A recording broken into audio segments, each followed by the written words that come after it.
Class 12th का electrostatics का Coulomb's law का टॉपिक है। क्वेश्चन है, two identical metallic spheres A and B each carrying a charge Q repel each other with a force F.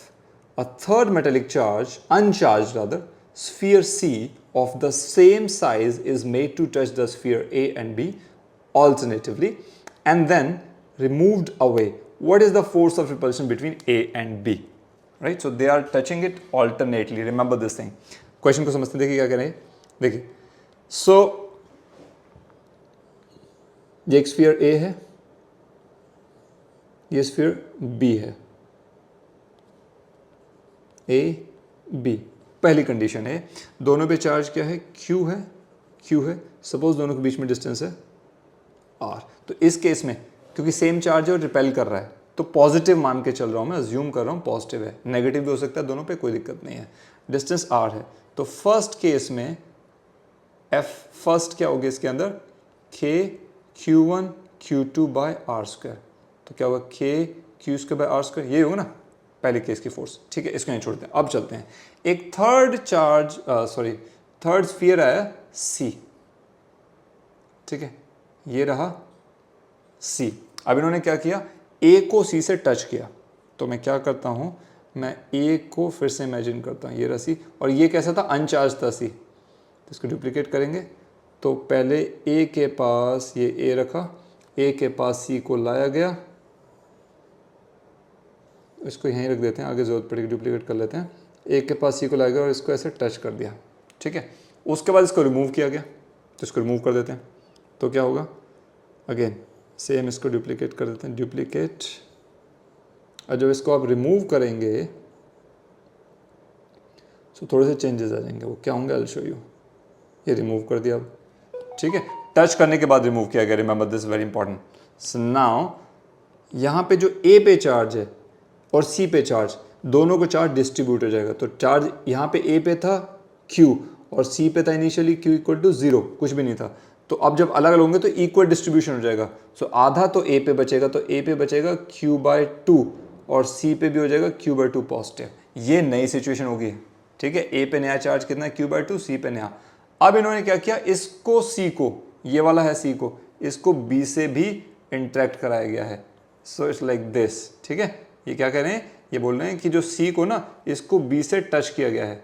सो ये important है, इसको थोड़ा अलग कर दो। सो टच किया गया, ड्रॉ कर देते हैं इसको दोबारा से। So it will be something like this, duplicate. अब इन्होंने क्या किया, मैं नाम अभी चेंज कर दूंगा इसका। तो इन्होंने किया ये कि भाई इसको हटाओ और इसको B से टच करा दिया। ठीक है, so this is my B।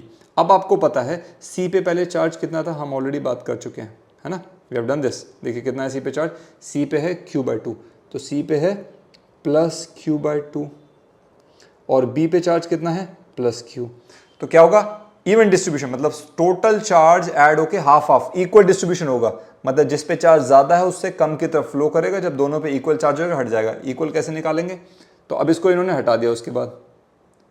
So what they have done कि यहाँ पे इसको डुप्लीकेट करते हैं एक बारी, ये डुप्लीकेट और यहाँ पे रख दे। अब इन्होंने बोला वैसे ही पहले जैसे सिचुएशन A के जैसा ही, अब बोले भाई इसको हटा दो यहाँ से, इसको हटा दिया। अब जब हटाएंगे तो चार्ज डिस्ट्रीब्यूशन तो इक्वल होगा, तो C पे और B पे चार्ज अब अलग हो जाएगा। देखिए, सो टोटल चार्ज पहले इसका क्या होगा, निकाल लेते हैं, क्या होगा, Q चार्ज प्लस में Q/2 कितना हो जाएगा, 3/2 Q था ना। अब इसका हाफ कर दो तो इस पे कितना होगा, 3/2 Q का हाफ क्या होगा, 3/4 Q और ये क्या हो जाएगा, 3/4 Q। ये नया चार्ज हो जाएगा अब C पर, ये नया चार्ज होगा B पे। ठीक है, इसको मान लेते हैं A पर Q A' और B पे Q B'। अब बोल रहे हैं अब इन A और B को फिर से पास में लाया गया है, टच नहीं किया गया है ना, they have just brought together. ठीक है जी, अब पूछ रहे हैं A और B के बीच में फोर्स ऑफ रिपल्शन क्या होगी। तो क्या है देखिए, तो हम एक काम करते हैं, फिर से ये A को उठाते हैं, इसका डुप्लीकेट बनाते हैं, इसको यहाँ पे ले आते हैं। ठीक है, फिर हम B को उठाते हैं, इसका डुप्लीकेट बनाते हैं, इसको यहाँ पे ले आते हैं। ठीक है, अब इनके बीच में पूछें, अब बताओ फोर्स ऑफ रिपल्शन क्या होगी। नई फोर्स मान लो F सेकेंड, क्या होगी, K इंटू Q1। Q1 कितना है, QA' Q2 कितना है, QB dash by distance square, distance same रखा हमने, R मान लिया R स्क्वायर, ठीक है। So this is equals to K into QA dash क्या है, Q/2 इंटू QB डैश कितना है 3Q/2, sorry 3Q/4 divided by 1/R square, ठीक है ना। सो ये कितना हो जाएगा KQ² bye 8R square F second, ठीक है। अब आपको पता है इसकी वैल्यू क्या थी, ये तो F था which is equals to F first by 8। तो मतलब जो नई फोर्स है वो क्या होगी, जो पुरानी फोर्स है ना उसका 3 और मिस हो गया यहाँ से, कहीं पे 3, ये रहा 3 था ना। सो 3/8 हो गया, या ना 3, ये वाला 3। सो 3/8 टाइम्स आ गया है। तो मतलब आप ये कह सकते हैं जो नई फोर्स है that is equals to 3/8 of पुरानी force, first force. So second force, new force is 3/8 of first force. I hope आपको समझ आया होगा। वीडियो को लाइक कीजिएगा, कमेंट करके बताना कॉन्सेप्ट्स क्लियर हुए या नहीं हुए, एंड यस चैनल को सब्सक्राइब करना मत भूलिएगा। Thank you, take care.